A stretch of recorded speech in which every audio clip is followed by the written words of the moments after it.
దాదాపు ఇప్పుడు ఈ మార్చి 15వ తారీఖు వస్తే 8 ఏళ్ళు అని చెప్పేసి అనుకోవచ్చు.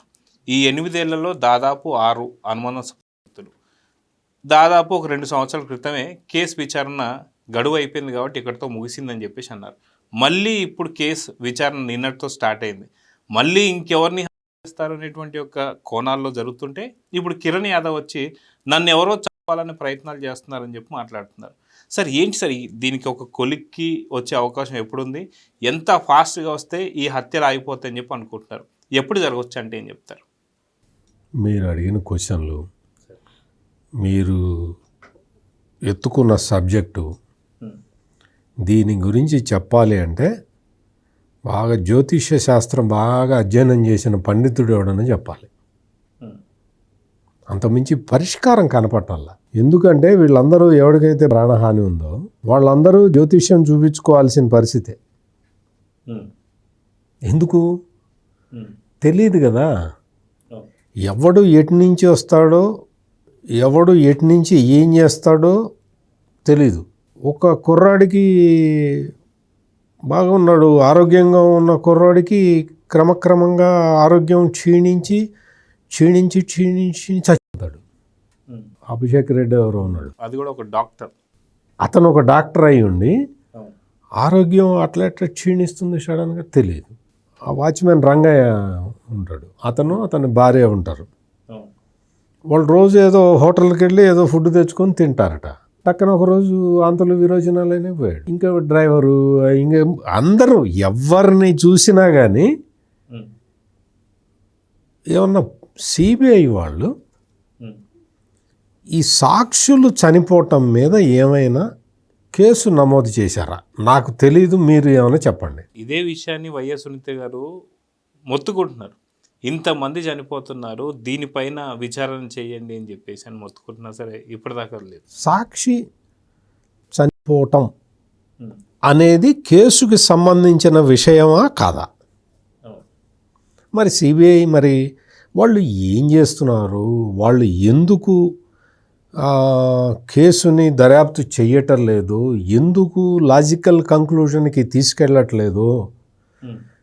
ఎందుకు ఇట్లా సాక్షులు చనిపోతూ ఉంటే దాని మీద పోనీ ఇప్పుడు ఆంధ్రప్రదేశ్ పోలీసులు అనుమానాస్పద మృతి అని పెడితే ఆ కేసుని ఏమన్నా టేకప్ చేస్తున్నారా?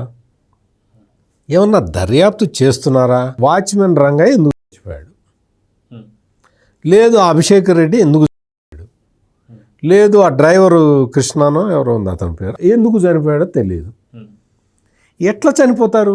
పిల్లలు, చిన్న పిల్లలు, రంగయ్య అంటే పెద్దవాడు అనుకో, చిన్న పిల్లలు, యువకులు కూడా చచ్చిపోతూ ఉంటే ఎవరికి డౌట్ రావట్లేదు? ఎవరికి డౌట్ రావాలి? మీకు, నాకు, కనకదుర్గ గారికి డౌట్ వస్తే కుదరదు కదా, సిబిఐకి రావాలి. మరి సిబిఐకి ఎందుకు రావట్లేదు? సిబిఐకి సాక్షులు వరుసగా సాక్షులు 6 సాక్షులు చనిపోతే సిబిఐకి ఎందుకు డౌట్ రావట్లేదు? పోనీ ఇదే మొదటిసారి అయితే అరే ఇదే మొదటిసారి అండి మాకు డౌట్ రాలేదు అనొచ్చు. పరిటాల రవి మర్డర్ కేసులో కూడా సాక్షులు ఒక్కొక్కడు లేచిపోయాడు. మరి అది జరిగింది కదా. మరి అది నాకే తెలిసినప్పుడు పోలీసులకి తెలీదా? పరిటాల రవి మర్డర్ కేసు వాళ్ళు స్టడీ చేసుకొని రారా? స్టడీ చేయాలా వద్దా? మరి పరిటాల రవి మర్డర్ కేసుని స్టడీ చేయకుండా ఈ కేసుని నువ్వు టేకప్ చేస్తావా? నీకు రామ్ సింగ్ అనే అధికారి కేసుని బలంగా ముందరికి తీసుకెళ్తూ ఉంటే, దర్యాప్తుని బలంగా ముందరికి తీసుకెళ్తూ ఉంటే రామ్ సింగ్ని తీసి పక్కన పెట్టమని సుప్రీంకోర్టు చెబితే, అంతకన్నా పెద్ద ఆఫీసర్ని పెట్టమని సుప్రీంకోర్టు చెబితే, సుప్రీంకోర్టుకి సిబిఐ ఎందుకు సమాధానం చెప్పలేదు? కరెక్ట్గా ఎందుకు చెప్పలేదు? Ram Singh doing wonderful job అని సిబిఐ ఎందుకు చెప్పలేదు?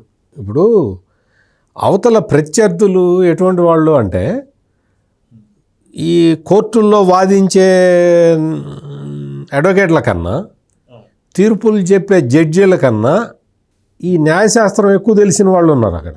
వాళ్ళు కేసు ఏం వేశారు, అయ్యా వివేకానందరెడ్డి కేసు దర్యాప్తు జరగటం చాలా లేట్ అవుతున్నదయ్యా, ఒక ఎస్పీ స్థాయి అధికారి ఇప్పుడు చేస్తున్నాడయ్యా, ఎస్పీ స్థాయి అధికారి చేయటం వల్ల లేట్ అవుతున్నదయ్యా, ఎస్పీ స్థాయి అధికారి కన్నా పెద్ద అధికారిని వేయండి అయ్యా అని అడిగాడు ఎవరో. కరెక్టే అనిపిస్తుంది కదా, మనం చూడటానికి పైనుంచి చూస్తే అరే కరెక్టే కదా, కేసు మీరే అన్నారు ఓ 6 ఏళ్ళు అయింది, 10 ఏళ్ళు అయింది, 150 ఏళ్ళు అయిందని. ఇంత డిలే జరుగుతున్నది. ఎస్పీ స్థాయి అధికారి కన్నా పై స్థాయి అధికారిని వేయటం వల్ల కేసు తొందరగా ముందరగా ఫాస్ట్గా ముందరగా కదులుతుంది దర్యాప్తు అని అనుకోవటం సహజం కదా. కోర్టు కూడా అట్లాగే కోర్టులో ఉండేవాళ్ళు కూడా మనుషులే కదా, వాళ్ళు సహజంగానే కరెక్టే కదా అని చెప్పి ఎస్పీ రామ్ సింగ్ని తీసిపెట్టి ఆ డీజీపీ ఎవరినో ఐజీ స్థాయి అతన్ని ఎవరినో వేశారు. తర్వాత ఏం జరిగింది, కేసు దర్యాప్తు పూర్తి అయిపోయింది.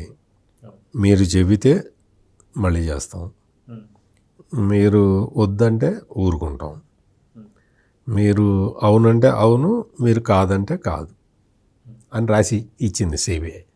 అటు ఇస్తావా, అట్లా ఇస్తావా? నువ్వేం చేయాలి? నువ్వు high profiled political murder case అని చెప్పిన సిబిఐ మరి ఎవరు హై ప్రొఫైల్డ్ మనిషిని ఎవరినన్నా పట్టుకున్నావా, ఎవరినన్నా అరెస్ట్ చేసావా? ఆఖరికి ఈ సిబిఐకి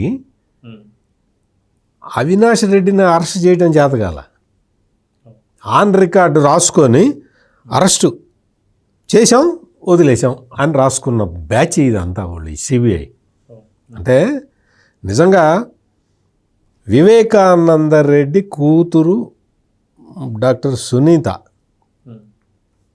వైపు నుంచి మనం ఆలోచిస్తే ఎంత బాధగా ఉంటుందండి, ఎంత బాధగా ఉంటుంది. తండ్రిని ఎవరు మర్డర్ చేశారో తెలీదా? ఎవరు మర్డర్? వాళ్ళు ఆ 4 పేర్లు తీసుకొచ్చి పెట్టి ఇదిగో వీడు ఇటు నరికాడు, వాడు అటు నరికాడు. వాళ్ళు ఎందుకు నరుకుతారు? వాళ్ళని పంపించిన వాడేవాడు, వాళ్ళకి డబ్బులు ఇచ్చిన వాడేవాడు, వాళ్ళకి తెల్లవారుజామున ఫోన్ చేసి చెప్పిన వాడేవాడు, ఫోన్ రిసీవ్ చేసుకున్న వాడేవాడు. ఇవన్నీ పార్ట్ కాదు, ఇది కాదా? నీకు ఒక కోర్టులో తీర్పు చెబుతారు, మీరు అర్జున్ రెడ్డికి ఎవరు ఫోన్ చేశారో అంతవరకు కనుక్కోండి. అర్జున్ రెడ్డికి అంతవరకు అంటే ఆ తర్వాత అర్జున్ రెడ్డి ఎవరికి ఫోన్ చేశాడో కనుక్కోక్కర్లేదా?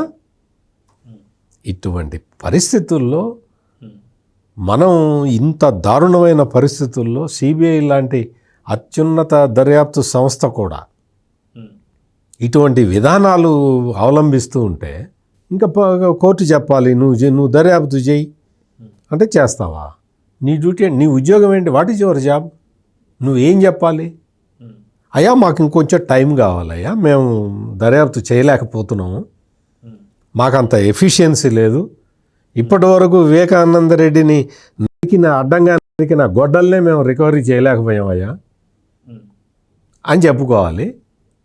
గూగుల్ టేక్అవుట్ తీసి అసలు గూగుల్ టేక్అవుట్ ఉంది అన్న విషయాన్ని కనిపెట్టి దాన్ని తీసుకొచ్చి కల్ప్రిట్స్ని బుక్ చేసిన రామ్ సింగ్ని కంటిన్యూ చేద్దామయ్యా అనన్నా చెప్పాలి.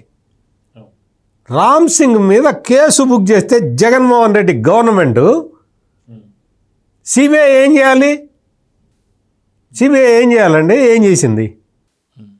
మా ఆఫీసర్ మీద కేసు పెడతావా? ఏమనుకుంటున్నావు నువ్వు అని చెప్పి కేంద్ర హోంశాఖ కంప్లైంట్ చేసి మొత్తం ఆ కేసు పెట్టిన వాడిని డిస్మిస్ చేయొద్దు. ఎవడైతే ఎస్పీ ఉంటాడో ఆ జిల్లా ఎస్పీ ఐపీఎస్ ఆఫీసరే ఉంటాడు కదా, కంప్లైంట్ చేయొద్దా కేంద్ర హోంశాఖకి? డిఓపిటీకి చెప్పొద్దా ఈ దిస్ ఫెలో మా మీద కేసులు పెడుతున్నాడు, మేము దర్యాప్తు కోర్టు సుప్రీంకోర్టు ఆదేశాల మేరకు మేము దర్యాప్తు చేయడానికి వెళ్తే ఈ ఐపీఎస్ ఆఫీసర్ మా మీద కేసులు పెట్టాడని కంప్లైంట్ చేశారా? ఇది సిబిఐ ఎంక్వైరీ జరుగుతున్న తీరు. Please subscribe to Leo news for more videos.